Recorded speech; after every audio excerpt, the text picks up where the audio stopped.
Dah hilang sebab rosak atau tiada siapa tahu ke mana dihantar. Permata Budaya Malaysia dari kurun lepas. MKR senaraikan 10 filem Melayu yang hilang berdasarkan buku Filem-filem Melayu yang Hilang oleh Daniel Aziz Ahmad. Laila Majnun, 1934. Filem Melayu pertama hasil cinta dan kisah klasik Arab, Laila dan Majnun. Dirakam di India sebab masa tu tanah Melayu belum ada studio. Tapi sayang, semua salinan dah hilang.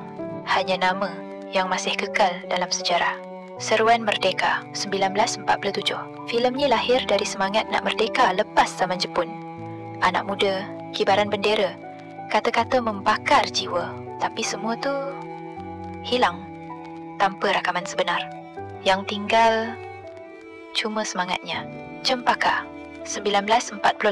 Cerita tentang kasih, air mata dan keluarga pas peperang. Cempaka, gadis yang jadi simbol cinta dan pengorbanan. Tapi tak ada satu pun salinan yang kekal. Macam cinta yang tak sempat diakhiri. Syurga Dunia, 1952. Filem ni tunjuk bila manusia kejar duit, dia lupa segalanya.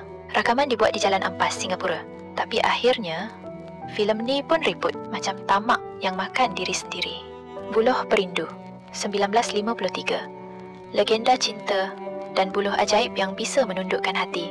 P. Ramlee, Kasma Putih, cinta, mistik, semuanya ada. Tapi bila studio bertukar tangan, filem ni hilang bersama kenangan. Pontianak, 1957. Filem seram Melayu pertama dan paling ikonik. Maria Manado jadi legenda. Tapi filem ni lenyap macam Pontianak tu sendiri. Hilang tapi tetap hidup dalam ketakutan ramai. Longhouse, 1957.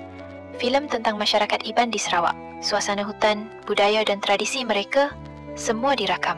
Tapi filem tu dimakan masa dan cuaca. Sekarang cuma cerita yang tinggal. Istana Berdarah, 1965. Istana Lama, kisah pembunuhan, darah dan rahsia. Arahan Jamil Sulong, filem gotik pertama tempatan. Tapi bila studio ditutup, semuanya hilang. Hanya bayang-bayang kisahnya kekal. Gadis Langkawi, 1966. Filem romantik di pulau tercantik negara.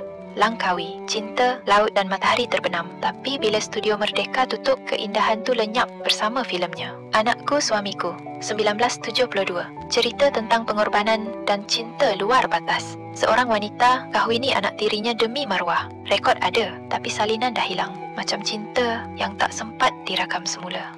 Setiap filem yang hilang ini bukan sekadar pita seluloid, tapi cebisan sejarah bangsa kita. Kalau ia tak pernah ditemui semula, sekurang-kurangnya namanya tetap hidup dalam ingatan peminat filem Melayu.